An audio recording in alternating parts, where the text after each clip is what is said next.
నేను కట్టుకున్నాను కదండి Mysore silk sari, same design కాకపోయినా ఇవన్నీ కూడా pure Mysore silks 40 gram saris అని వచ్చేసాయి. నిన్న లేవని చాలామంది ఇబ్బంది పడ్డారు.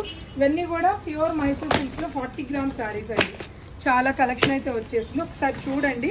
ఈ కలెక్షన్స్ అన్నీ లేవని చెప్పి చాలా, ఇదిగోండి ఇది ఫేమస్ డిజైన్ కదా.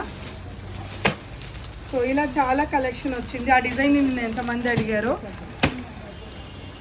సో ప్యూర్ మైసూర్ క్రేప్స్ కావాలి, 40 గ్రామ్ శారీస్ కావాలనుకున్న వాళ్ళందరూ కూడా స్టోర్కి వచ్చేది. చాలామంది మెసేజ్ కామెంట్స్లో క్వశ్చన్ మార్క్ పెట్టారు ప్యూర్ లేదా అని. సో నిన్న లేకుండా అందుకే ఆన్సర్ ఇవ్వలేదు. సో ఇవాళ చాలా వచ్చేసాయండి. బెంటెక్స్ బార్డర్లు అయితే చాలా వచ్చేసాయి. సో ఇటువంటి కలెక్షన్ ఎవరు మిస్ చేసుకోవద్దు. రేపు ఎల్లుండి ఉంటుంది. సో ఇంకా చాలా కలెక్షన్ ఉంది, నేను చూపిస్తాను, 1 by 1 చూపిస్తాను. ఇవాళ లైవ్ ఉంది కదండి, 2:30కి ఈ కలెక్షన్లే ఉంటాయి. సో లైవ్లో సింగిల్ పీసెస్ మాత్రమే చూపిస్తాను. తప్పకుండా ఈ లైవ్ని కూడా జాయిన్ అవ్వండి. సో ఒకసారి మీకు ఇలాంటి కలెక్షన్స్ అండి.